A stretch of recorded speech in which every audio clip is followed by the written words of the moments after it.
정부가 부동산 규제를 완화했지만 분양시장 한파는 계속되고 있습니다.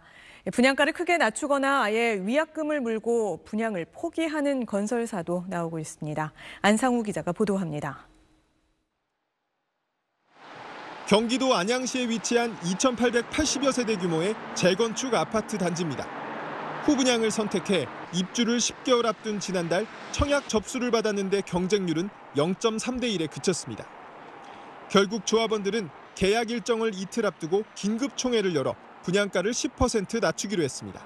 트랙개발 지역에서는 가장 여기가 좋은 자리였거든요. 그래도는 안 되지. 왜 그러냐면은 추가 분담금이 있을 수가 있잖아요. 다 미분양이 나버리면. 서울 구로구에서 분양한 한 단지는 미분양 물량을 털기 위해 중도금 무이자 대출뿐 아니라 계약 시 현금 3천만 원 지원을 내걸었고 가전과 고급 승용차 등 각종 경품을 내거는 것도 늘고 있습니다. 집값 하락과 높은 대출 금리에 실수요자들도 청약을 꺼리면서 1년 전 100%에 달했던 서울 지역 신규 아파트의 6개월 내 계약률은 지난해 말 20%까지 급감했습니다. 미분양 공포에 지난달 분양 예정이던 아파트 가운데 75%가 분양을 뒤로 미뤘고 위약금을 물더라도 사업을 접는 사례까지 나타났습니다. 울산 동구의 주상복합 사업에 참여했던 대우건설은 최근 연대보증을 섰던 440억 원을 상환하고 시공권을 포기하기로 했습니다.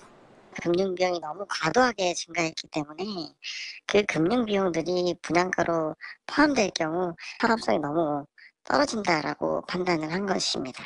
전국의 미분양 아파트는 모두 6만 8천 호로 정부가 위험선으로 보는 6만 2천 호를 훌쩍 넘었습니다. 상황이 심각한 지방을 중심으로 미분양 물량을 털어내기 위한 출혈 경쟁은 더 심해질 전망입니다. SBS 안상우입니다. 정부가 무주택 실수요자를 위해 내놓은 공공분양주택 뉴홈의 첫 특별공급 사전 청약이 평균 11대 1의 경쟁률을 기록했습니다. 국토부는 이번 사전 청약 결과 1,381가구 공급에 15,353명이 신청했다고 밝혔습니다. 특히 시세의 70% 이하로 분양되는 나눔형 주택이 큰 관심을 받은 가운데 청년 특별 공급의 경우 최고 52.5대 1의 경쟁률을 기록했습니다. 네, 은행 금리가 오르면서 부동산 시장에 찬바람이 계속 불고 있습니다. 아파트뿐 아니라 인기 있는 지역의 상가들도 거래가 거의 이루어지질 않고 있습니다. 박병일 기자가 취재했습니다. 경기도 판교 중심지의 한 오피스텔 건물. 실수요자들은 물론 투자자들 사이에서 뜨거운 관심을 모았던 곳으로 2018년 11월 분양 당시 경쟁률이 평균 54대 1이었습니다. 워낙 인기가 좋아 가격이 2배 가까이 뛰어오르기도 했던 곳입니다. 분양가는 평균적으로 보면 11억 중반 정도, 실제로 실거래가에 20억 9천만 원이 찍힌 적이 있어서 지금 시세는 얼마예요? 한 12억대에서 13억. 지난해 8월부터 입주가 시작됐는데 반년이 지나도록 건물 전체가 썰렁합니다. 이게 다 빈 거예요? 네, 다 비어 있습니다. 1층과 지하 1, 2층까지 점포 380개 가운데 임대된 곳은 손에 꼽을 정도입니다. 380개 중에 몇 개나 찼나요? 진짜. 그래도 한 30개 정도는 임대가. 340개 점포는 지금 이렇게 비어 있는 거예요? 그렇죠.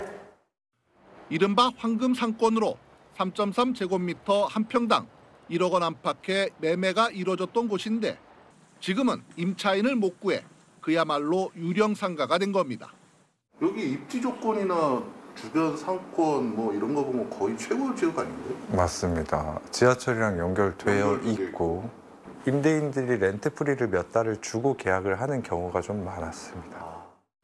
바로 이 오피스텔도 상황은 비슷해 577세대 가운데 70%가량은 비어 있습니다.